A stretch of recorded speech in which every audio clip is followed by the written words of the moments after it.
Can you lose weight without exercise? The good news is yes, and plenty of people do. So now that you got your answer, I guess let's call it a day because the video's over? Not exactly. Because the truth is, while yes, you can lose a lot of weight without ever getting off your couch, that's not really the right question to ask. Even though it's true that millions of people lose millions of pounds every year, and yes, many lose that weight through diet alone, the question we should all be asking is how many keep it off? Because of those millions of pounds shed, 95% of people regain everything they lose. And if you're among those who plan to lose weight without exercise, the bad news is the next time you try to take off all of the weight that you regained because you thought exercise wasn't important, well, now it'll be 10 times harder. I know this gets confusing, so let's talk this one through. When you start a diet and see big drops at the beginning, most of the weight you lose isn't fat. Most of that initial loss is water. And this is especially true if you follow a low carb or ketogenic diet. Once you get into week 2 or week 3 of your plan, you'll probably notice your scale slowing down. And that's because you flushed out most of the water you naturally retain whenever your diet is made up of a lot of the processed foods that typically lead to weight gain. So the good news is, the longer you stick with your diet, more of the weight you lose is fat. But the bad news, if you're not strength training 2 or 3 times per week, then you're losing much more than fat on your fat loss diet. Now, maybe you hear that and shrug your shoulders because all you've been taught to care about is the number on the scale. But that approach to weight loss only works until your diet stops working and you regain everything you lose despite sticking to your plan.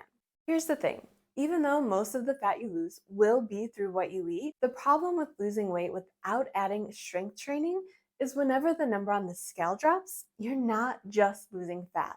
If you're not actively telling your body to hold on to muscle through regular strength training, then you will lose muscle right alongside fat during your diet. And the problem is, whenever you lose muscle, your metabolism drops. When your metabolism drops, that means you have to eat even less in order to keep losing, or sometimes just to maintain what you lost. Now the question becomes, how long can you continue dropping calories every few weeks without feeling the urge to gnaw off your hand because you are so freaking hungry? And if you think you got out of cardio because all we've talked about is strength training, don't put your gym shoes away just yet.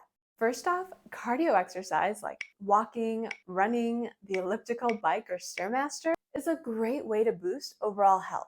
Regular cardio strengthens your heart, boosts your mood, and increases overall fitness, among many other benefits. But my favorite benefit of getting more activity while trying to lose fat is it is a great appetite suppressant. This is especially true with moderate activity like a fast-paced or inclined walk.